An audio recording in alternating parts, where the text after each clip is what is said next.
Investigaciones en Óptica. El día de hoy tenemos el gusto de contar con el profesor Freddy Monroy Ramírez. Él nos visita de la Universidad Nacional de Colombia, específicamente de Bogotá. Y voy a leer un breve resumen de las actividades que ha hecho el profesor Freddy y posteriormente daremos inicio a la plática. Ustedes ya saben la dinámica de las pláticas, es una plática de 40 a 45 minutos y posteriormente se abre para que ustedes hagan las preguntas que creen pertinentes. El profesor Freddy es físico de la Universidad Nacional de Colombia, magíster en ciencias físicas con énfasis en óptica clásica. Realizó estudios experimentales sobre la generación y propagación de vórtices ópticos en haces gaussianos. Es doctor en ciencias físicas de la misma universidad y implementó una técnica teórico-experimental para desacoplar la información contenida en la fase de campo óptico transmitido por objetos translúcidos. Realizó estancias de investigación en la Universidad de Dalhousie, en Halifax, Canadá, y también una línea de microscopía holográfica digital en la Universidad Nacional de Rosario, en Argentina. Ahí mismo en Rosario, en Argentina, estudió los fundamentos de la tomografía aplicados a la microscopía holográfica digital. La línea de investigación ha estado enmarcada dentro de la holografía digital, la microscopía holográfica digital y la microholotomografía, técnica que combina la holografía digital microscópica con la tomografía. El profesor Monroy tiene varias publicaciones internacionales y nacionales, ha desarrollado varios proyectos de investigación en esta área y dirige varias tesis de maestría y doctorado en ciencias físicas en su universidad de origen. Actualmente se desempeña como profesor asociado del Departamento de Física de la Universidad Nacional de Colombia y es miembro del grupo de óptica aplicada de esta universidad. Entre 2012 y 2015 fue director curricular de los programas de maestría y doctorado en ciencias físicas y de enseñanza de las ciencias en la Facultad de Ciencias de la Universidad Nacional de Colombia y actualmente forma parte del equipo internacional que realiza los talleres sobre aprendizaje activo en óptica y fotónica, Active Learning in Optics and Photonics, promulgados por la UNESCO, y estos talleres se realizan principalmente en países en vías de desarrollo. Entonces demos una calurosa bienvenida al profesor Freddy Monroy y iniciamos una invitada. Muchísimas gracias, profesor Mauricio. Ante todo, pues hay dos cosas. Yo me siento muy halagado de que se me permita dar a conocer un poco lo que nosotros hemos hecho allá en Colombia. Como le comentaba yo a la doctora Cristina, de la doctora María, estaba desde hace mucho tiempo con el deseo de conocer un poco el CIO, porque desde Colombia sabemos que en el CIO se trabaja la óptica desde muchos puntos de vista, y cuando me dijeron hacer una charla para enseñar, le dije, bueno, pero ¿qué le puedo yo contar a los que ya saben muchísimas cosas de óptica? Creo que es muy poco lo que podemos contar como cosas nuevas, pero sí lo que podemos contar es un poco como la historia, como el desarrollo de las investigaciones que en el grupo de óptica aplicada del Departamento de Física de la Universidad Nacional de Colombia en Bogotá hemos venido realizando. El título de la charla, de la holografía digital a la óptica biomédica, considero que es un título bastante ambicioso. Es un camino muy largo el que hay que recorrer para llegar desde la holografía digital hasta la óptica biomédica. Considero que nos falta bastante por llegar, pero también considero que hemos recorrido un camino bastante largo. Entonces, lo que yo pretendo con esta charla es como contar un poquitico de esa experiencia a nivel investigativo dentro del grupo de óptica aplicada de nuestra universidad. Entonces, como le decía el profesor Mauricio, yo soy profesor asociado del Departamento de Física de la Universidad Nacional de Colombia en la sede de Bogotá. Comienzo entonces contándoles lo que voy a mencionar, una muy breve introducción, una contextualización. Luego hablaré sobre los trabajos que hemos realizado en cuanto a la implementación de la técnica de registro y reproducción de hologramas con objetos macroscópicos y en reflexión, con algunas de sus aplicaciones. Luego el paso, que es un paso más bien grandecito, de la parte macroscópica a la parte microscópica, y de trabajar de objetos reflectivos a objetos translúcidos, para posteriormente, como una partecita de ella, trabajar la holografía digital en línea, lo cual voy a mencionar muy brevemente ahí porque más adelante voy a mencionar cómo tomamos la parte de microscopía holográfica digital y la parte de tomografía para poder unir en una sola técnica con la finalidad de hacer estudios de objetos microscópicos, translúcidos, y hasta ahí, digamos, sería un contexto más bien general de todo lo que tiene que ver con holografía digital, pero al final mencionaré algunas técnicas que estamos comenzando a incursionar en vías a la cuantificación de la fase por diferentes caminos. Dentro de ellas voy a hablar de varios interferómetros que se están en este momento explorando en esa dirección y la unión de sistemas de microscopía convencional con holografía digital para formar así sistemas que nos permitan no solamente mejorar la resolución en las imágenes, sino también tratar de cuantificar la fase y con esa cuantificación de la fase permitirnos a nosotros poder describir algunas características básicas de los objetos microscópicos, tales como índices de refracción, microespesores y cosas de ese estilo. Ese es, grosso modo, lo que deseo mencionar entonces en esta charla. En Colombia somos muy pocos los grupos de investigación en óptica. Precisamente anoche el profesor Eric Rosas me preguntaba más o menos cuántas personas pueden estar trabajando en óptica en Colombia. Entonces yo comencé a hacer el recorrido mental por los distintos grupos en Colombia y pues creo que no llegamos a 50 los investigadores que en óptica trabajan allá en Colombia. Tengo entendido que acá fácilmente hay 500, cosas de ese estilo. En óptica, entonces, perdón, en la Universidad Nacional de Colombia, que es donde yo trabajo, que es la universidad pública más grande del país, tenemos 4 que son las sedes que llamamos sedes andinas, que son las sedes más o menos grandecitas, y tenemos otras 4 que son las llamadas sedes de presencia nacional, que son las que están en las fronteras, como lo pueden observar aquí. Pero sí o sí podemos pensar que en promedio tenemos en todas las sedes 50.000 estudiantes. Ya con eso nos hacemos una idea del tamaño que puede tener nuestra universidad. El campus de la Universidad Nacional en Bogotá es el campus en cuanto a universidades públicas más grande que tiene el país. Sin embargo, pues hay otras universidades privadas que en Colombia también tienen dimensiones parecidas. Hablo, por ejemplo, de la Universidad de los Andes, solo que la Universidad de los Andes allá es una universidad pues un poco más costosa. Entonces, digamos que la Universidad Nacional de Colombia es la que en infraestructura y en productividad es la mayor entre las universidades públicas del país. Bien, en la universidad entonces tenemos la Facultad de Ciencias y dentro de la Facultad de Ciencias hay 7 departamentos, 3 institutos. Uno de los departamentos es el departamento de física. El departamento de física de nuestra universidad tiene 68, 70 profesores más o menos, pero dentro de esos 70 profesores tenemos 32 grupos de investigación. Entonces hay grupos de investigación que tienen muy poquitos docentes. Hay muchos en las líneas de estado sólido, de materia condensada, y hay algunos también en la parte de teoría, en la parte de teoría de campos, teoría de cuerdas. Y dentro de todos esos grupos está el grupo de óptica aplicada. En el grupo de óptica aplicada, en teoría, hay 4 docentes. El docente más antiguo, que fue nuestro profesor, el profesor Germán Arena, él trabajó en su época algunos temas como interferometría, correlación óptica para análisis de materiales, calibración de filtros de opacidad, electromagnetismo clásico, ventanas de control climático, etc. Pero de todas maneras él en este momento pues ya no está trabajando en investigación. Él ya en este momento está solamente un poco como en la docencia y próximo a retirarse.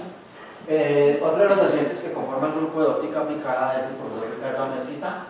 Él ha trabajado mucho en óptica difractiva, en simulación de sistemas ópticos, pero se quedó en la parte de holografía de seguridad. En este momento prácticamente ya no está trabajando con nosotros en la universidad porque montaron una empresa para hacer la construcción de máquinas para el replicado de hologramas de seguridad. Entonces está más dedicado a la parte comercial y a la parte de desarrollo de las máquinas que a la holografía como parte investigativa. Entonces digamos que son las 2 personas que aunque están en el grupo, en este momento pues no están muy activas con nosotros dentro de la universidad.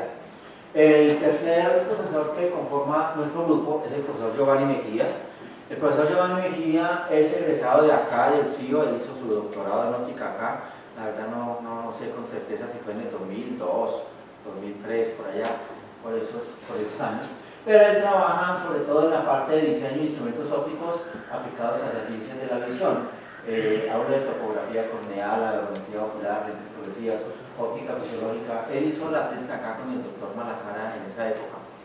Entonces, él es el tercero de los integrantes del grupo. Y el cuarto, que soy yo, que trabajo en la parte de holografía digital, microscopía holográfica digital y ahora en técnica de fase. Como nos podemos dar cuenta con esta panorámica, pues de los 4 profesores que conformamos el grupo, ahora básicamente 2 estamos intentando hacer algo en la investigación en este momento. Sin embargo, si nos vamos a dedicar únicamente a la parte de holografía digital, yo he trabajado en conjunto con algunos otros investigadores en Colombia, como por ejemplo con alguien de Medellín, etc. Bueno, entonces voy a comentarles un poquito lo que hicimos en el principio en el grupo con respecto a holografía digital. Lo primero que nosotros hicimos fue implementar las técnicas para el registro y reproducción de hologramas digitales con objetos macroscópicos reflectivos. ¿Sí? Entonces, para ello implementamos sistemas como este, en donde tenemos un interferómetro de Mach Zehnder modificado. Aquí está la fuente de luz coherente, tenemos el divisor. Este divisor me permite tener un camino por acá, que es la referencia, que al ser colimada por acá me permite iluminar acá en el sensor con una onda plana. La otra parte de la onda viene por acá y este filtro espacial, o más bien en un microscopio, nosotros lo que hacemos es abrirlo con la finalidad de iluminar el objeto que está aquí. Ese objeto lo hemos venido cambiando dependiendo de las aplicaciones que queríamos. El campo dispersado por el objeto aquí llega acá al sensor, de tal suerte que en el sensor nosotros tenemos el patrón de difracción formado por la interferencia entre la onda plana de referencia y el campo dispersado por la muestra. Y de aquí, pues obviamente lo llevamos a computador.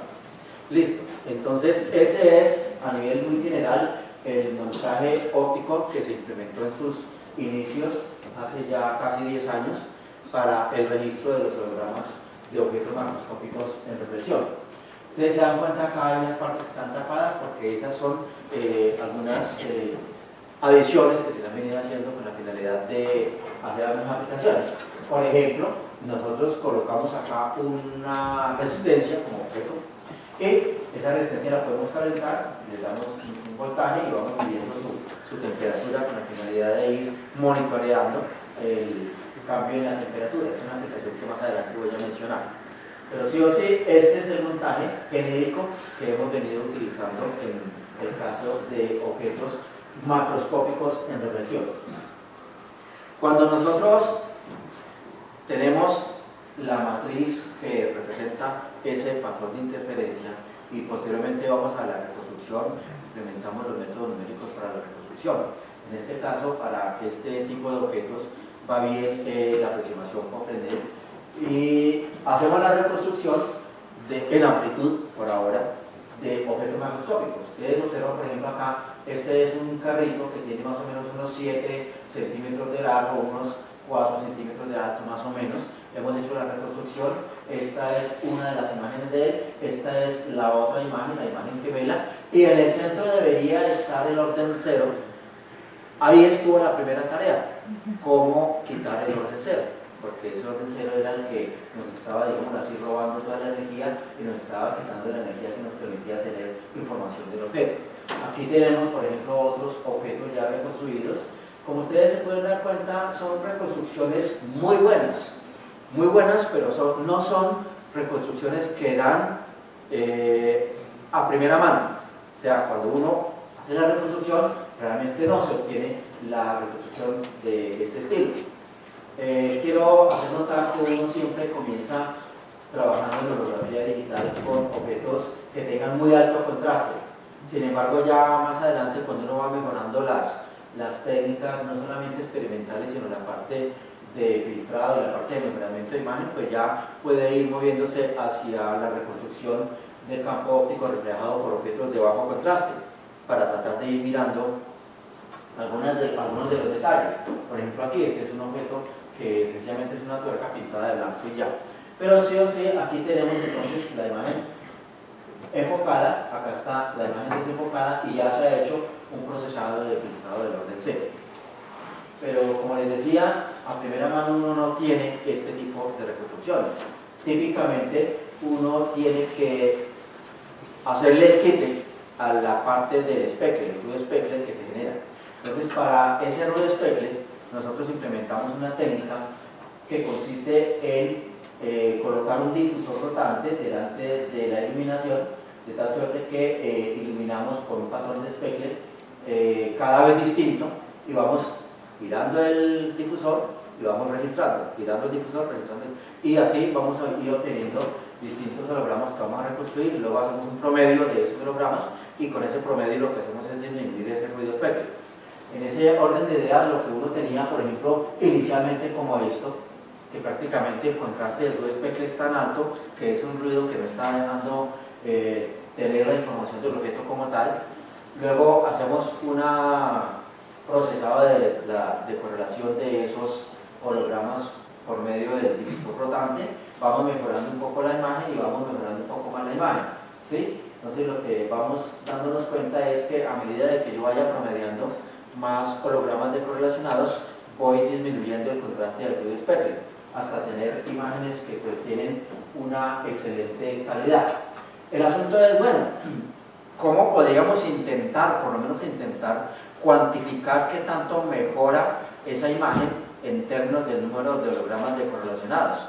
Entonces un trabajito que se hizo en esa dirección fue tomando los hologramas de la tarjeta USA y mirando para muy poquitos hologramas hasta qué valor podríamos nosotros estar resolviendo en cuanto a amplitud del campo óptico.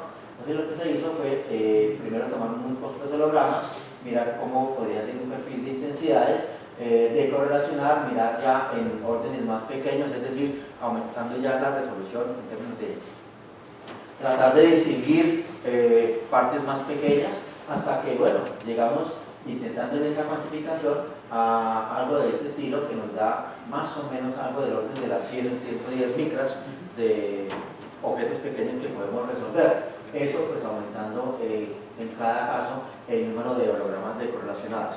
Sin embargo, pues obviamente eso no es infinito, no es que si yo lo hago con 100 tengo esto y lo hago con 200, con 300, con 500 voy a obtener mejoras. No, eso tiene su límite más o menos por el lado de los 80 o los 100, ya uno se da cuenta que el contraste del ruido speckle no sigue bajando, sino que más o menos la resolución se va manteniendo. Intentando trabajar en esa dirección para encontrar más o menos como cuántos hologramas necesitamos de correlacionar hasta que tengamos una relación a ruido más o menos constante. Hicimos el estudio con varios targets, este lo está como siempre y este fue uno radial que nos permitió entonces medir la relación señal a ruido en términos del número de hologramas descorrelacionados y nos damos cuenta que sí, realmente mejora el asunto, pero pues de todo modo llega a una tendencia en la cual ya prácticamente no cambia. Listo, ya con esa idea en mente, nosotros dijimos, bueno, ya podemos tener unas reconstrucciones en amplitud más o menos mostrables, más o menos decentes. ¿Qué podemos hacer con eso? ¿Como para qué sirve esto? Aquí tenemos la reconstrucción en amplitud del objeto, la resistencia que estaba ya en el montaje inicial, en donde hemos hecho la decorrelación de 50 hologramas, ya hemos promediado la reconstrucción de los 50 hologramas con el ruido speckle decorrelacionado. Este tipo de reconstrucciones, que yo no sé si de pronto ya se alcanza a ver o no, se alcanza a reconstruir la plastilina en donde estaba pegada la resistencia que era nuestro objeto. Alguien dirá, bueno, pero mejor sacamos una foto. Sale con mayor nitidez, con mejor contraste. Lo que pasa es que la foto pues obviamente tiene menos información, ¿sí? Porque la foto solamente va a dar información de tonos de gris, cosas de ese estilo. Entonces nosotros lo que queremos es decir, bueno, vamos a aplicar esto para algo. Esas aplicaciones comenzamos inicialmente a hacerlas tratando de, si no medir, por lo menos evidenciar la deformación que podría sufrir un objeto cuando le aplicáramos algún tipo de esfuerzo. Entonces los primeros intentos fueron esfuerzos de orden mecánico. Acá tenemos entonces una laminita metálica.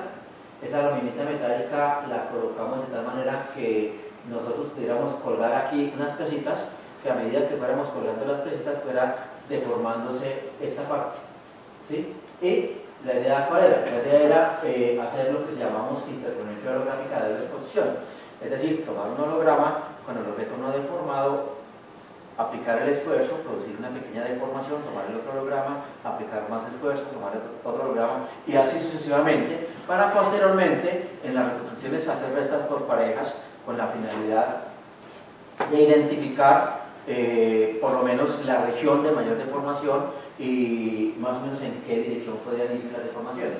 En ese orden de ideas, entonces el esquema de cómo fue la técnica está aquí. Entonces tomamos el holograma sin deformación, hacemos la reconstrucción, tenemos la fase, holograma con una deformación, hacemos la reconstrucción, tomamos la fase y hacemos la diferencia de fase. En ese orden de ideas, entonces, bueno, reconstruimos los mapas de amplitud y reconstruimos los mapas de fase. Y ya con eso estuvimos contentos. ¿Por qué? Porque por lo menos podíamos darnos cuenta que la frecuencia en franjas iba aumentando a medida que íbamos aumentando el esfuerzo aplicado y por lo tanto la deformación. Aquí en este punto comienza uno como a pensar, bueno, listo, sí, yo puedo evidenciar de alguna manera esa deformación. El paso siguiente, ¿cuál sería? El paso siguiente sería intentar hacer una calibración que me permita cuantificar esas deformaciones, ¿cierto?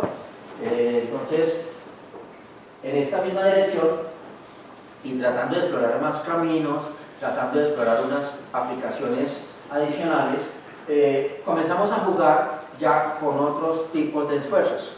En ese caso, por ejemplo, comenzamos a aplicar un esfuerzo térmico para producir alguna deformación. Este fue un trabajito que realmente fue algo que quisimos mostrar que funcionaba y dijimos, sí, listo, algún día lo retomamos, lo cuantificamos, por lo menos sabemos que funciona.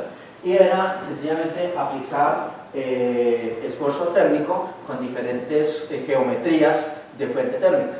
Entonces lo que hicimos fue colocar una fuente puntual, colocar una que fuera como una línea y colocar dos fuentes puntuales y mirar a ver si realmente en el momento de reconstruir los mapas de diferencia de fase, ellos me revelaban de alguna manera el tipo de fuente o por lo menos la geometría de la fuente que había producido ese esfuerzo.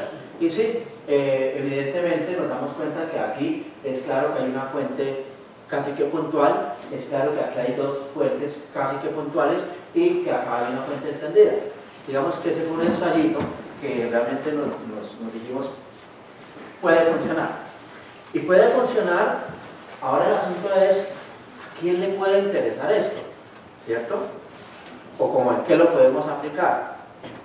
Ese tipo de preguntas son las que realmente a nosotros nos han cuestionado mucho porque es lo que nos permite de alguna manera pasar de lo que podría ser un ejercicio académico a un real proyecto de investigación que le pueda interesar, qué sé yo, a la industria o algo así. En ese orden de ideas, entonces tratamos ya como de llevar esto un poquito más a la práctica.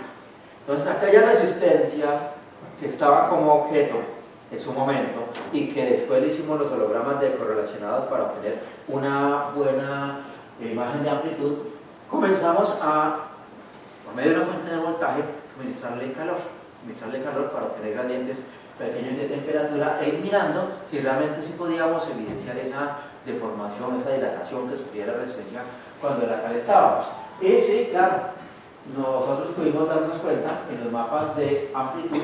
Estos son interhologramas que resultan de la diferencia por parejas a distintas temperaturas de los hologramas reconstruidos. Y nos damos cuenta que sí, realmente ahí se alcanzan a ver las franjas que me están evidenciando esa deformación. Y nos damos cuenta que esas franjas van aumentando en frecuencia a medida que vamos incrementando la temperatura. No sé si de pronto allá atrás se alcanza a ver o no, acá también en la plastilina se alcanza a ver las franjas cómo van aumentando en frecuencia. Posteriormente entonces se hizo la reconstrucción en fase y estos mapas de diferencia de fase, es una fase vuelta en este caso, nos están también evidenciando que realmente sí hay franjas de deformación cuya frecuencia está aumentando a medida que vamos incrementando el gradiente en la temperatura. Eso significa que sí, es una técnica que puede funcionar para hacer algún ensayo no destructivo, por lo menos en estas dimensiones, y podemos mirar a ver si de pronto alguna aplicación concreta puede ser de interés para alguien. En este orden de ideas, entonces hicimos otro trabajito en el cual tomamos cualquier plaquita, cualquier pedazo de plaquita de computador que tenía por ahí cualquier circuito, cualquier resistencia, cualquier elemento, e hicimos la misma tarea. La misma tarea era, bueno, tengo la plaquita, le someto a esfuerzos térmicos, me doy cuenta que al reconstruir en amplitud obtengo las franjas que me revelan información en este interferograma y posteriormente hago la reconstrucción en fase. ¿Cuál podría ser una aplicación de estas? Cuando uno tiene un circuito impreso, un circuito de estos que tienen muchos elementos muy pequeñitos y que tienen soldaduras muy pequeñitas, es posible que en algún momento ese circuitico falle por alguna razón y no sea muy fácil encontrar dónde está el corte. Entonces podemos decir, bueno, muy seguramente en esta región hay un corte, hay una soldadura que se rompió porque aquí hubo mayor dilatación, hubo una mayor deformación. Entonces esa es una posible aplicación que se le puede dar a este tipo de experimentos. Digamos que esa es una línea en la que comenzamos a trabajar, pero de una manera un tanto cualitativa. Primero porque estábamos hasta ahora haciendo un proceso de acercamiento a una aplicación, y segundo porque no teníamos una cuantificación que nos pudiera decir, a partir de una calibración puedo reportar algún número, ¿sí? En vías a tratar de cuantificar, o por lo menos a tratar de reconstruir la fase de una manera menos cualitativa, implementamos posteriormente una técnica que se llama la técnica de doble iluminación.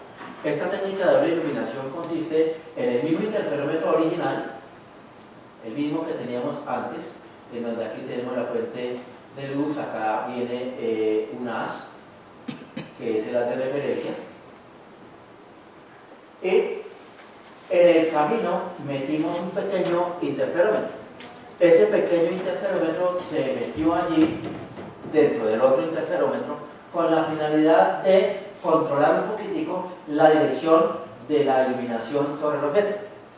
De tal suerte que entonces yo puedo, por medio del interferómetro, iluminar en una determinada dirección, luego iluminar en otra dirección, y con esas dos poder entonces reconstruir mapas de diferencia de fase, ¿sí? Esta técnica de doble iluminación nos permitió entonces también controlar un poquito más como la geometría del montaje, y además de la geometría del montaje nos permitió tener una idea de lo que se llama el vector que nos mide el desplazamiento, ¿sí?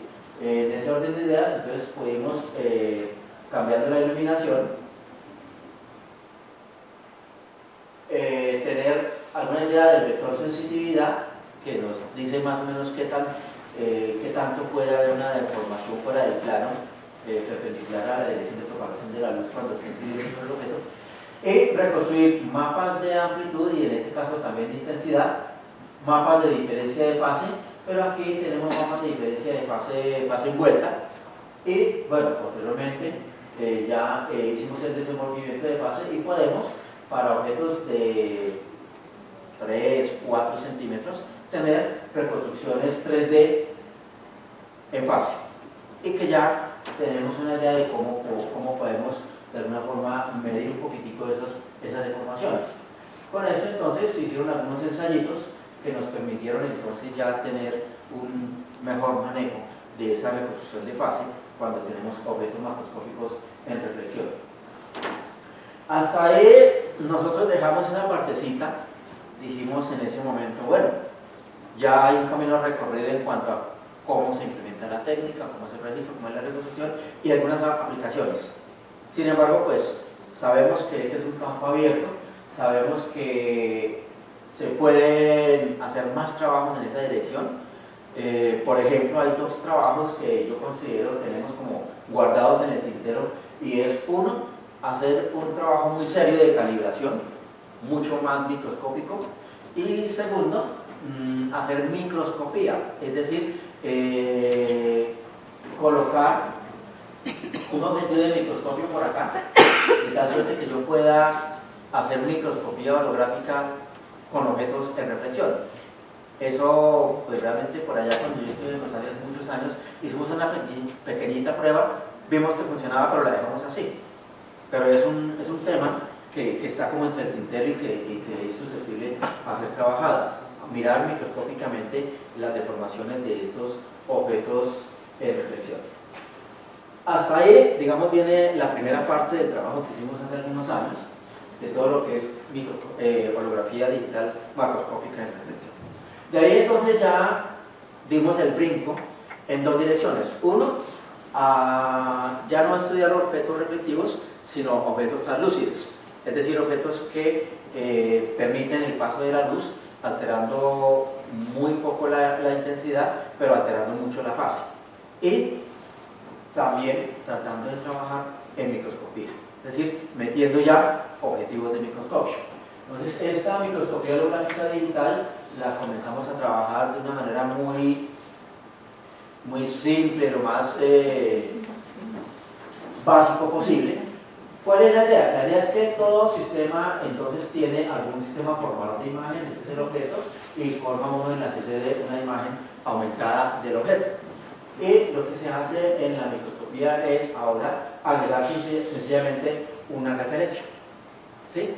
Tal suerte que lo que tenemos es el mismo sistema microscópico, pero ahora agregando una referencia. En ese orden de ideas, entonces, implementamos nuevamente un interferómetro de Mach Zehnder, pero modificado de forma distinta. Un interferómetro de Mach Zehnder, que aquí está la fuente de luz coherente, una serie que hemos venido trabajando, que típicamente nosotros trabajamos con bajas potencias, estamos hablando de 20, 25 milivatios, ¿sí? Y bueno, acá hay atenuadores, acá hay un sistema de colimación, y realmente el interferómetro comienza acá. Cuando nosotros aquí, con este divisor, mandamos unas de referencia por acá y mandamos unas de objeto por acá. La diferencia está en que ahora en el camino de las objetos y en el camino de las de referencia introducimos objetivos de microscopio. El objetivo de microscopio que está acá en el lazo objeto, el objeto va a estar ubicado por acá. Por acá está ubicado el objeto. El objetivo es sencillamente lograr magnificar algunos detalles del objeto y llevar la imagen magnificada de este objeto al sensor. Y por este lado viene el haz de referencia. Este haz de referencia tiene acá un objetivo de microscopio que no está en toda la literatura, que tiene realmente su razón de estar allí, y es que cuando uno no lo coloca, entonces este objetivo de microscopio introduce una curvatura a la fase, que es una curvatura que no pertenece a información de fase del objeto.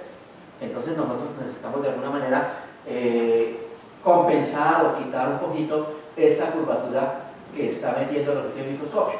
Entonces aquí con este objetivo tratamos de introducir un poquitico de esa compensación. Además de eso, como imaginémonos por un momentico que aquí no hay objeto, entonces lo que tenemos acá es sencillamente la interferencia entre dos ondas esféricas. Si yo tuviera una onda esférica más una onda plana, por ejemplo, entonces los portadores lineales, es decir, los portadores generalmente vendrían a ser sencillamente una curvatura booleana. Y la idea con este es tratar de compensar de tal manera que la curvatura de las franjas entre los dos sea lo menor posible. Uno compensa curvatura y además de eso, con eso maneja un poco la frecuencia de las franjas con la finalidad de ajustarlas dependiendo del tamaño del objeto que va a estudiar. Digamos, son tácticas que uno después con el trabajo las va como manejando un poquitico.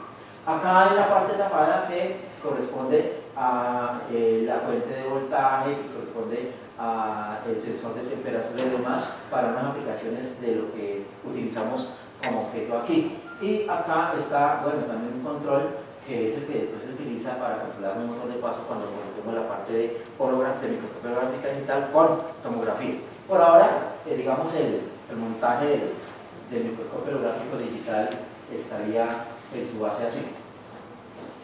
Aquí ya está entonces el mismo montaje, donde se ve la fuente de voltaje, donde se ve el perímetro por medio del cual nosotros estamos sensando esa corriente que le estamos dando a lo que tengamos acá, y pues acá está el sensor de temperatura, acá está también un motor de paso que todavía no lo vamos a usar, pero que tenemos ya su control listo para poder usar.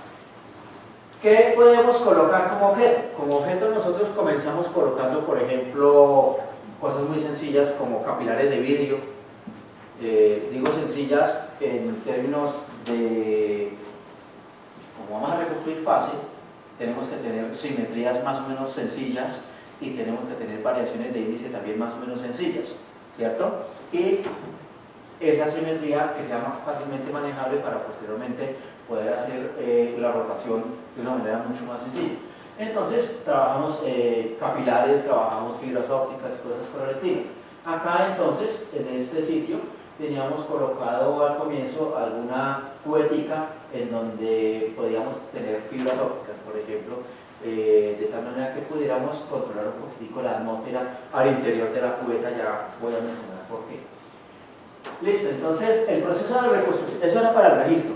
El proceso de reconstrucción es un proceso que es el proceso típico que se hace siempre en holografía digital, en donde registramos el holograma y luego hacemos un filtrado de Fourier. Ese filtrado de Fourier entonces nos permite sencillamente centrar nuestra atención en uno de los órdenes, hacer entonces la propagación, que en este caso la hicimos por la aproximación de espectro angular, ya no como antes que era con Fresnel, sino ahora por el espectro angular, porque las condiciones están cambiando. Estamos hablando de condiciones de distancia de propagación y de notificación de los medios. Entonces ya estamos mirando otros algoritmos de reconstrucción y bueno, con eso reconstruimos la fase envuelta y finalmente hacemos el desenvolvimiento de fase. Este desenvolvimiento de fase lo hemos hecho con un programa que realmente no es nuestro, es un programa que hizo alguien allá en Argentina en su momento, que es muy robusto ante el ruido. Sin embargo, aún en este momento tenemos un pequeño bache allí porque somos capaces de hacer ese desenvolvimiento y tener algo proporcional a la fase, más no exactamente lo hemos podido cuantificar en radianes. Ya tenemos un trabajito adicional para hacer, que ya es más computacional. Pero sí o sí ya tenemos la posibilidad de hacer reconstrucciones de fase de objetos microscópicos en este microscopio holográfico digital. Dentro de esta tarea hay muchas tareitas pequeñitas, hay muchos detallitos que van saliendo. Por ejemplo, yo les hablaba hace un momentico de que aquí hay un objetivo de microscopio y aquí hay otro objetivo de microscopio. Que este objetivo de microscopio está introduciendo una curvatura adicional de fase. Esa curvatura adicional de fase es necesario compensarla para que pueda yo tener información de la curvatura de fase real del objeto.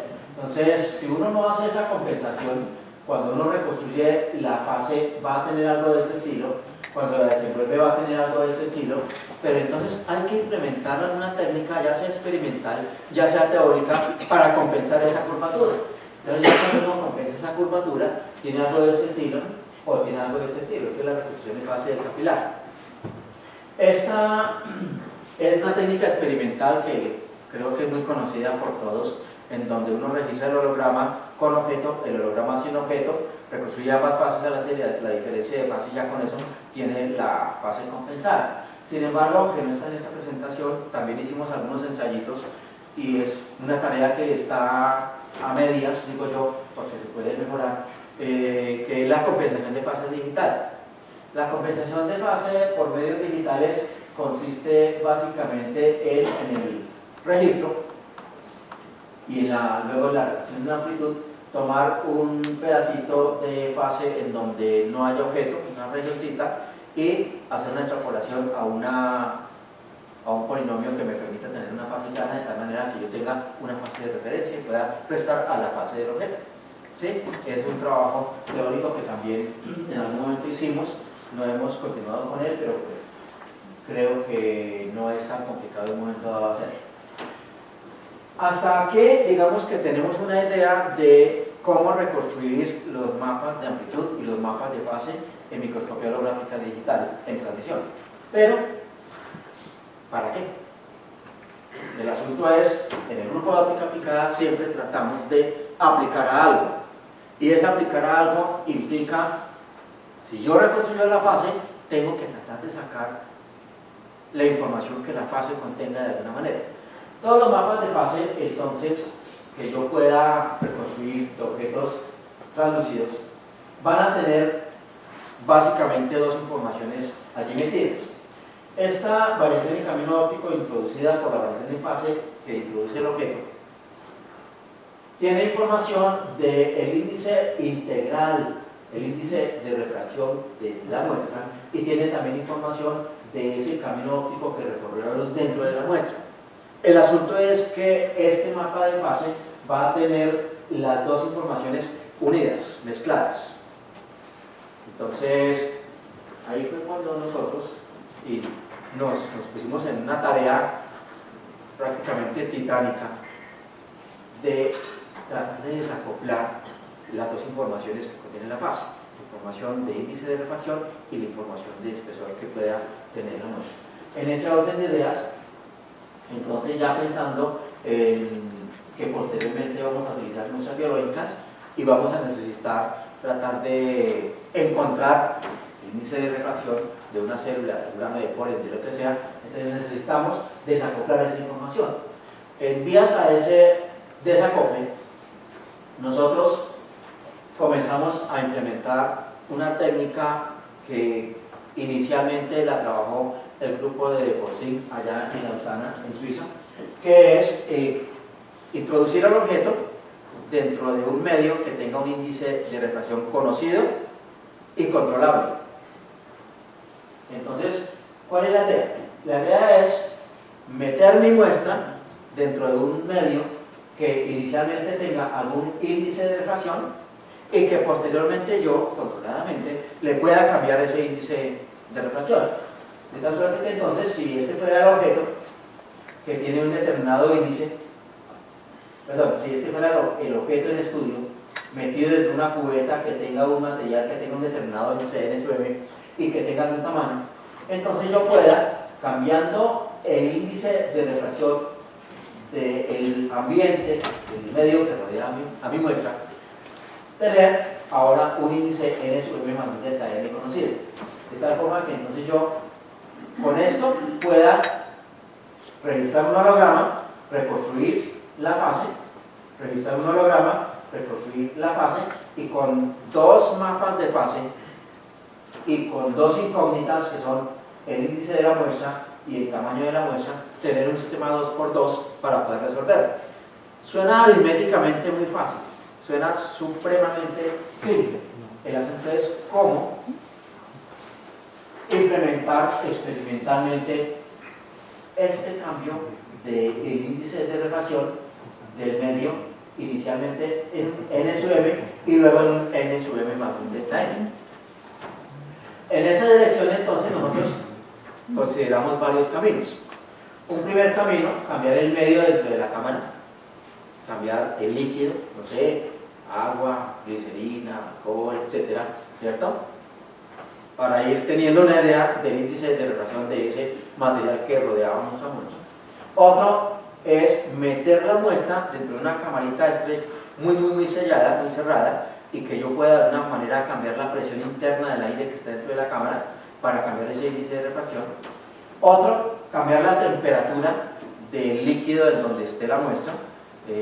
Por decir algo, mi muestra yo la sumerjo en glicerina y le cambio la temperatura de la glicerina.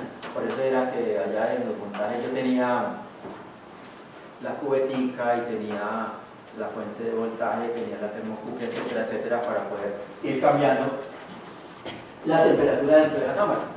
Bueno, en esta dirección entonces nosotros, ¿qué pretendíamos? Tengo mi cubeta, tengo mi objeto, que tiene un determinado tamaño, que tiene un determinado índice de refracción. Mis incógnitas son estas dos. Tengo un medio de índice N sub m, le cambio controladamente el índice de refracción al medio, tengo un índice N sub m menos un delta n, y tengo entonces con esto ya dos ecuaciones con dos incógnitas y resuelvo. Aritméticamente es supremamente simple, pero experimentalmente supremamente complicado. Por muchas razones. Bueno, el primer intento fue, bueno, metamos nuestra fibra óptica, metamos nuestro capilar inicialmente dentro de agua, luego dentro de glicerina y tomemos los dos hologramas y demás. No es nada simple, sinceramente no sé en su momento, hace ya unos 8 años, 7 años, cómo lo hicimos. ¿Por qué? Porque es que, por favor, imaginémonos por un segundito que yo tengo dentro de una cubetica que tiene 3 centímetros por 3 centímetros una fibra óptica metida dentro de agua. Tomo el holograma, reconstruyo la fase, luego, sin mover la fibra, saque el agua mancha el vidrio, limpie la cubeta por dentro y eche el glicerina. Supremamente complicado. Más aún cuando teníamos que tomar un holograma con objeto y otro sin objeto para poder hacer la diferencia entre las dos, para poder compensar curvatura como yo lo mencioné en el momento. Entonces eso realmente es poco práctico. Y si ya pensamos en lo que después hicimos, que era tomemos un grano de polimia, metámoslo dentro de la cubeta, ya el asunto es más complicado, ¿cierto?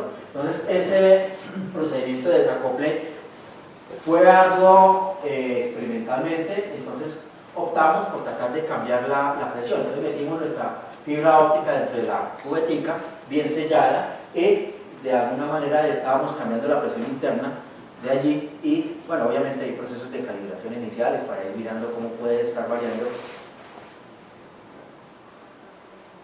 Bueno, pero...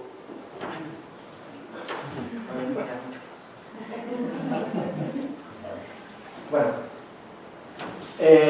entonces hicimos cambios de presión para cambiar el índice de refracción del aire allí adentro, pero no, eso también es supremamente ineficiente, porque para poder cambiar el índice de refracción por allá en la tercera, cuarta cifra decimal, necesitamos cambiar la presión como en 3 órdenes de magnitud, 4 órdenes de magnitud. Eso hacía que estas cubeticas en medio reventaran, eso no. Realmente eso fue una cosa que no funcionó. Algo que más o menos funcionó fue cambiar la temperatura de la glicerina. Sin embargo, también tiene sus problemas experimentales, porque cuando uno calienta, cuando uno enfría, entonces se presentan corrientes de convección al interior de la glicerina que hace que los mapas de fase queden terriblemente locos. Entonces, nosotros hemos estado buscando, pero digamos en las charlas que he tenido yo con otras personas que tienen mucho más experiencia que nosotros, nos han dicho no se desgasten mucho en eso, porque es una técnica que es mejor tratar de conocer el tamaño por una técnica alterna, y con eso, y con el mapa de fase, tratar de encontrar el índice de refracción. Entonces hemos tratado más bien de irnos por ese lado.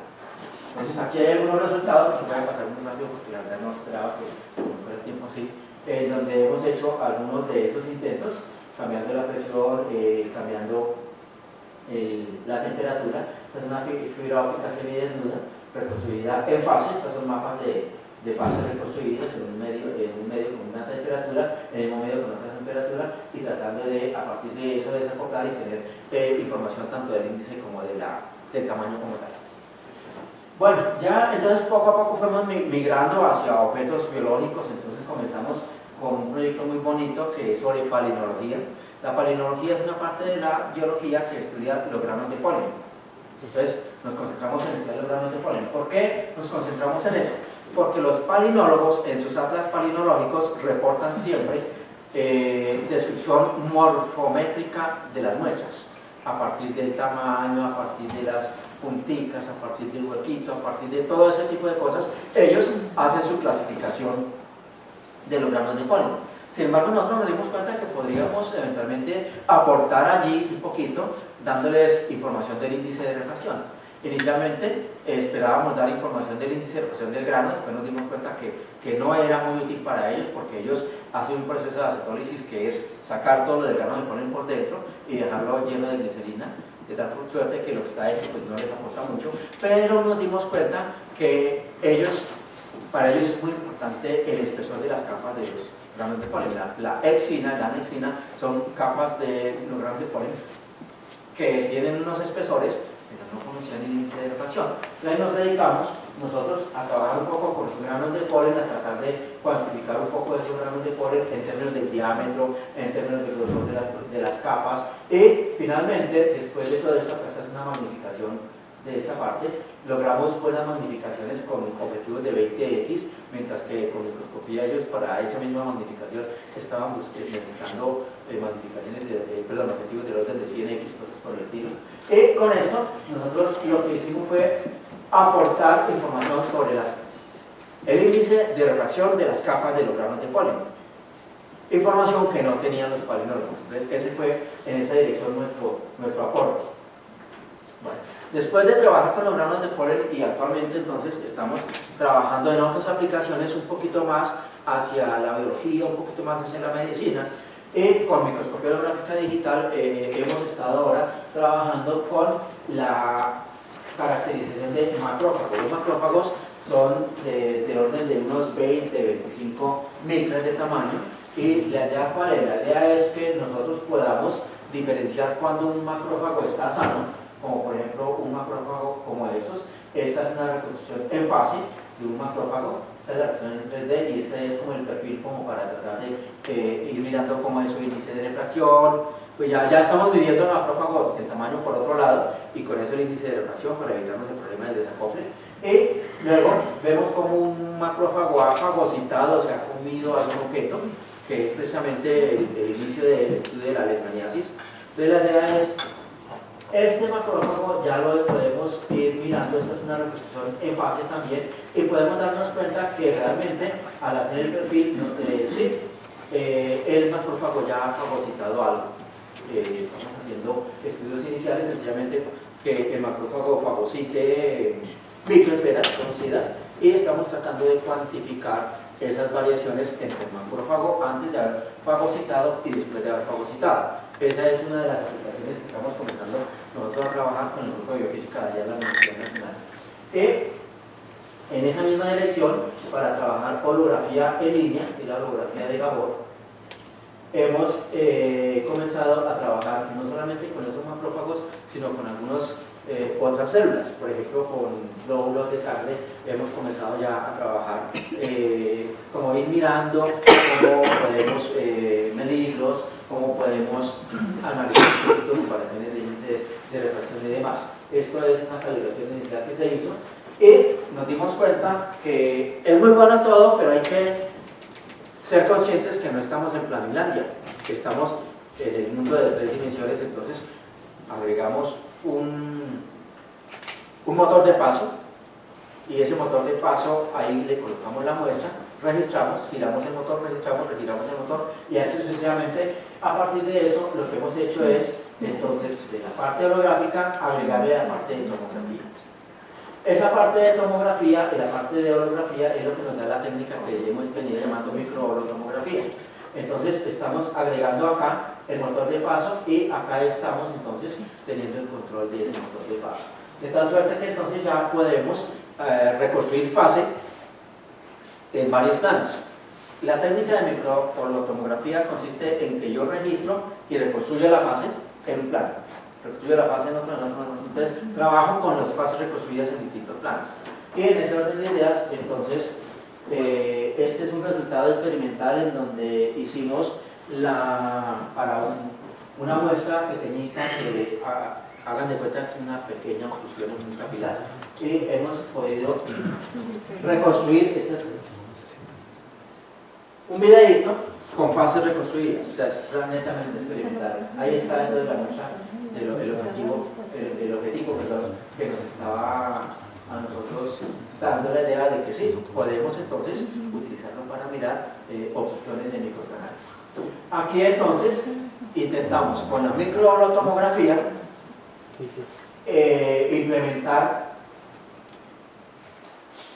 el desacople. Entonces aquí tenemos la tomografía con mapas de fase de secuestros del capilar sumergido en agua y sumergido en glicerina. Y ahí hay problema que nosotros no hemos trabajado y que es un problema que también está abierto, y es, démonos cuenta que en agua podemos reportar algunos valores, démonos cuenta que en glicerina podemos reportar otros. ¿Por qué? Porque en tomografía típicamente se utiliza transformada inversa de grado para reconstruir. Sin embargo, esa es una transformada que no tiene en cuenta los efectos difractivos de la fuente y mucho menos los refractivos. Entonces, hay un problema abierto, y es: implementemos otro algoritmo para reconstruir tomográficamente por medio de la aproximación de Orpira y Tom, que ya tiene en cuenta muchos efectos difractivos. Entonces, ese es un trabajo que también está por hacerse. Entonces, ya con eso reconstruimos granos de polen. Esta es la punta de la fibra óptica y este es el grano de polen, pero todo esto ya es la reconstrucción de fase. Todavía es reconstrucción en fase en diferentes planos, ¿sí? La punta de la fibra y el grano de polen. Con eso pudimos medir grano de polen, pudimos dar una idea del índice de refracción, pero ahora en 3D. Listo. Hasta ahí viene la parte de microscopía holográfica digital, y en este momento ya voy a mostrar las técnicas de cuantificación de fase que estamos comenzando a incursionar, ¿sí? ¿Cuál es la idea? La idea es que en microscopía típicamente se puede tener imágenes muy buenas, de excelente, en teoría, resolución, pero que no nos permiten cuantificar la fase muy bien. Unir estas microscopía con la microscopía holográfica digital es como la idea final. Entonces, ¿cómo queremos cuantificar fase? Tomando la microscopía y uniéndola con la microscopía holográfica digital para tener eventualmente imágenes de este estilo, en donde podemos reconstruir fases y medirlas. Dentro de esas técnicas hemos comenzado a andar en 3 direcciones. Voy a mencionar 2 porque la tercera pues hasta ahora está comenzándose. Es por medio de un interferómetro de difracción puntual. ¿Qué pretendemos? Cuantificar el índice de refracción de micropartículas haciendo corrimientos de fase digital. La idea básica está prácticamente acá. Tengo yo mi iluminación y vamos a colocar el objeto acá, el objeto del estudio acá, y vamos a colocar acá una pantalla de cristal líquido, pero esa pantalla de cristal líquido va a ser muy particular. Es una pantalla que tiene, en este caso, como 5 centímetros por 5 centímetros, y en el centro tiene un agujero, pero es un agujero, no un agujero mecánico, sino un agujero eléctrico. Es decir, nosotros vamos a tener que esas pantallas de cristal líquido, en teoría, pues tienen las moléculas más o menos bien alineadas, ¿sí? Y aquí no hay contacto eléctrico. Ese es el hueco de 50 micras en la mitad. Como no hay contacto eléctrico ahí, entonces cuando yo le suministre un voltaje a las dos partes de mi pantalla de cristal líquido, las moléculas se van a ir organizando de una determinada forma, que lo que hacen es cambiar la fase de la onda que pase por esa región. Sin embargo, como aquí no hay contacto eléctrico, entonces allí en ese punto las moléculas no van a sufrir ninguna transformación. Entonces, básicamente lo que vamos a tener es que toda la información del objeto viene por toda el área de la placa. Aquí está el huequito que yo les mencionaba, y ese huequito se va a convertir en nuestro haz de referencia, porque lo vamos a enfocar acá, de tal suerte que entonces vamos a tener un holograma en línea. El holograma en línea tiene información del objeto, que es la que está pasando por esta parte de la placa, información de referencia, que es la que está pasando por acá. Entonces vamos a tener la posibilidad de controlar la fase de la información del objeto, y vamos a tener también la oportunidad de esa referencia. Entonces, el primer trabajo que hemos venido haciendo en esta dirección es hacer una calibración de esa pantalla. ¿Por qué? Porque, ¿cuál es la idea? La idea es que yo pueda cambiar la fase del objeto a mi acomodo, teniendo la referencia quieta. ¿Y cómo se hace eso? Lo que se hace es hacer una curva de calibración, que la menciono acá de una vez. Esa curva de calibración, que ha llevado un trabajo bastante largo, es la que me permite a mí tener una idea de qué tanto voltaje debo yo suministrarle a la pantalla y qué tanta fase está cambiando a partir de ese cambio de voltaje. Entonces, con eso se puede entonces ya tener que para un determinado voltaje tener una determinada variación en la fase. Y ya con eso lo que yo puedo hacer es implementar alguna de las técnicas de corrimiento de fase que es muy conocida. Entonces esa es básicamente la idea de este interferómetro puntual, que es sencillamente fotografía en línea, cambiar la fase, cambiando el voltaje y con eso tener entonces ya un sistema de corrimiento de fase digital. El siguiente es la microscopía llamada Diffraction Phase Microscopy, que la estamos utilizando ya básicamente para caracterizar gastos en sangre periférica humana por medio de microscopía de difracción de fase.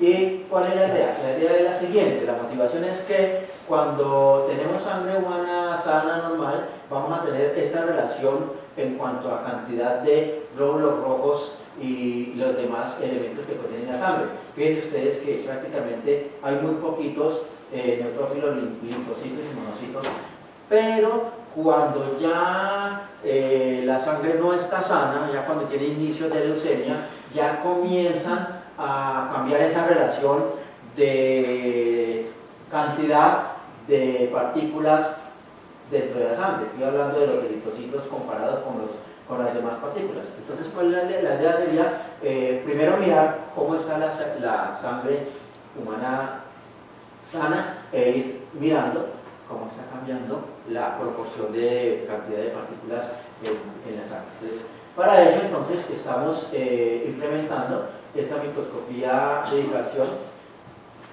y para ello, entonces, se tiene, inicialmente debe haber acá la imagen que sale de un microscopio de contraste de fase. Ya sabemos que podemos tener muy buenas imágenes de contraste de fase, pero que no las podemos cuantificar. Nosotros, pues allá en nuestro laboratorio no tenemos un microscopio de contraste de fase, pero estamos obteniendo la fase por otros caminos, y la idea es, ahora implementemos esta microscopía. La idea es que aquí tenemos una rejilla de difracción, que es una rejilla Blaise que me permite a mí separar el orden 1 y el orden 0, pero típicamente el orden 0 tiene mayor intensidad que el orden 1. Con esta rejilla estamos haciendo lo contrario, que el orden 1 tenga mayor intensidad que el orden 0. Y con eso entonces lo que hacemos es, este que es el orden 0, lo estamos llevando directamente allá, está pasando acá por un filtro. Acá, esto lo estamos trabajando en conjunto con el profesor Gabriel Popesco de la Universidad del Instituto Bergman, allá en Illinois. Ellos colocaron acá un pequeño filtro. Nosotros ahora estamos colocando una pequeña microlente allí que nos permite a nosotros realmente limpiar, filtrar la información del objeto, y esta sería entonces nuestro haz de referencia. Y el orden 1, que es el que viene por acá, es el que va a llevar la información del objeto. ¿Sí? Realmente el interferómetro está basado en que la rejilla me divide, filtro un orden y el otro no lo filtro. Y acá en el plano focal entonces voy a tener nuevamente la información tanto del objeto como de la referencia, que es lo que típicamente tienen en orografía. Entonces, con este microscopio de contraste de fase, pues bueno, se hace la reconstrucción haciendo un filtrado de fluidez común y corriente. Esto es orografía plana imagen, por lo tanto entonces no es necesario hacer propagación,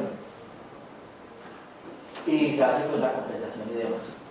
Eso ya él lo hizo allá en Illinois, una estudiante mía de doctorado, y implementaron ya algunas aplicaciones. ¿Por qué este DPM? Por estabilidad, por buena sensibilidad, porque podemos tener una sola toma, etc. Bueno, ya para terminar entonces, se comenzaron a hacer trabajos en esta dirección con el DPM y con el link que voy a mencionar para finalizar, estudiando células que son exactamente glóbulos rojos, pero para ello lo que hicimos fue someterlas a un esfuerzo externo con la finalidad de tratar de analizar algunas características de ellas. Nosotros ya sabemos que cuando las células son sometidas a algún esfuerzo externo, ellas se van a deformar. La idea es, oiga, ¿qué tanto se deforman en términos de qué tanto esfuerzo yo le pude poner? Ese esfuerzo lo estamos entonces nosotros ejerciendo a partir de cambiar la osmolaridad del fluido dentro del cual metemos nuestra célula. ¿sí? Entonces hacemos cambio de osmolaridad para ir mirando cómo es la variación de la morfología y el índice de represión interno de los eritrocitos. En este caso fue por piel y más adelante otras aplicaciones con el ELIN. Con eso entonces cuando teníamos esfuerzos isotónicos reconstruimos un poquito como la morfología de ellas. Hicimos algunos estudios en donde se pudo mirar al cambiar la osmolaridad y tener esfuerzos hipotónicos, hipertónicos y demás, cómo podía estar cambiando el contenido de hemoglobina de las células, y nos dimos cuenta que estadísticamente no hay mucho cambio en la cantidad de hemoglobina de la célula cuando yo la someto a un esfuerzo hipotónico o a un esfuerzo hipertónico, comparado con la célula normal que es la que tiene ningún tipo de esfuerzo. Se hicieron algunos estudios también de transporte intracelular, se hizo con células ciega para hacer algunas pruebas y se hizo en el citoplasma y en el núcleo, y bueno, se hizo primero una propuesta teórica y después de la propuesta teórica se hizo la implementación experimental, y nos dimos cuenta pues que cuando íbamos mirando cómo cambiaba la expresión de velocidades en el citoplasma y en la célula en el tiempo, nos dimos cuenta pues que había unas partes que sí cambiaban mucho, pero otras que realmente no cambiaban mucho en el tiempo. Y luego se hizo un estudio con varias células y también lo mismo para el citoplasma y el núcleo, se miró la dispersión de velocidades en las partículas y también se vieron algunos constantes que nos permitieron ya llevar alguna información sobre lo que es la actividad intracelular en cuanto al transporte dentro de las células por este medio. Finalmente, entonces, se trató de estudiar un poco la mecánica de la membrana. Para ello, entonces, se hizo el modelo teórico y se llegó a que teníamos que básicamente medir una dispersión que nos iría a permitir encontrar unos coeficientes que nos daban fe de los cambios en algunas direcciones de la membrana dependiendo del tipo de esfuerzo que se les fuera colocando.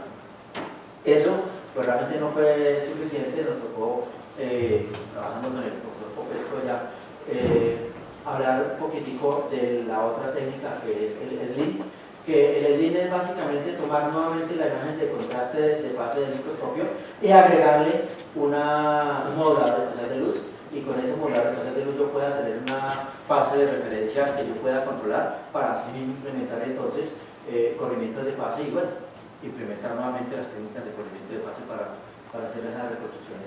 Eso es lo que vamos a tratar de profundizar y de ampliar, ¿cierto? Pero es básicamente como lo que estamos explorando en este momento para llegar pues a poder reportar cambios de índice de refracción y de dispersión y demás a tamaños más pequeños que esto.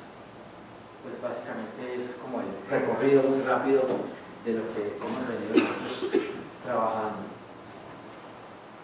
Bueno, le agradecemos al profesor Freddy Monroy su muy amena y extensiva plática. Si nos da algún tiempo para hacer unas preguntas, no sé si alguien quiera hacer. Permíteme segundos que se me olvidó, iba a mostrarle el equipo de trabajo. Son estudiantes de maestría y doctorado que están trabajando conmigo.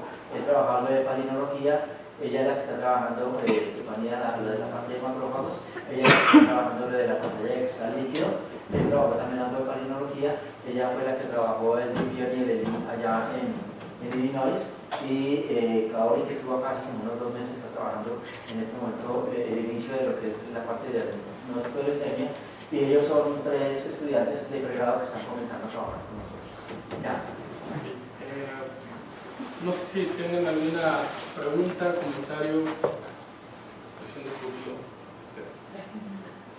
Sí, María. Sí, cuando están estudiando los glóbulos rojos, la forma de aplicar el esfuerzo mecánico es a través de tensas ópticas o cómo de No. Ese esfuerzo mecánico se hace a partir de cambiar la concentración del líquido dentro del cual están inmersas las células. Se hace una mezcla de unos líquidos que nos permiten entonces tener una concentración conocida. Sí, a través de óxido, correcto. Y a partir de los cambios de presión cambiamos la osmolaridad. Y ese cambio de osmolaridad es lo que nos permite entonces tener un esfuerzo aplicado sobre las células. ¿Sí? No lo hacemos con pinzas ópticas, sino por ese lado. porque es que es un poquito más fácil, de comillas, cambiar la osmolaridad que trabajar con pinzas ópticas y como un poquito más controlable, ¿sí? Sin embargo, es algo que estamos hasta ahora explorando. ¿Alguna otra pregunta? La pantalla de cristal líquido, ¿con quién está trabajando? ¿Con quién está? La pantalla de cristal líquido, muchas gracias porque lo olvidé. Ya estamos trabajando con un grupo de óptica de la Universidad Autónoma de Barcelona. El profesor Juan Campos es el que nos ha prestado la pantalla. Él comenzó un poquito con esto en la parte macroscópica y nosotros lo hemos seguido haciendo en la parte microscópica, en Barcelona, en la Universidad Autónoma de Barcelona. Sí, ¿qué fue la longitud de onda para PBI que estaban haciendo microscopía en línea? ¿Cuál fue la lambda que usaron? Nosotros básicamente todo hemos trabajado con luz roja, con 632.8 nanómetros, ¿sí?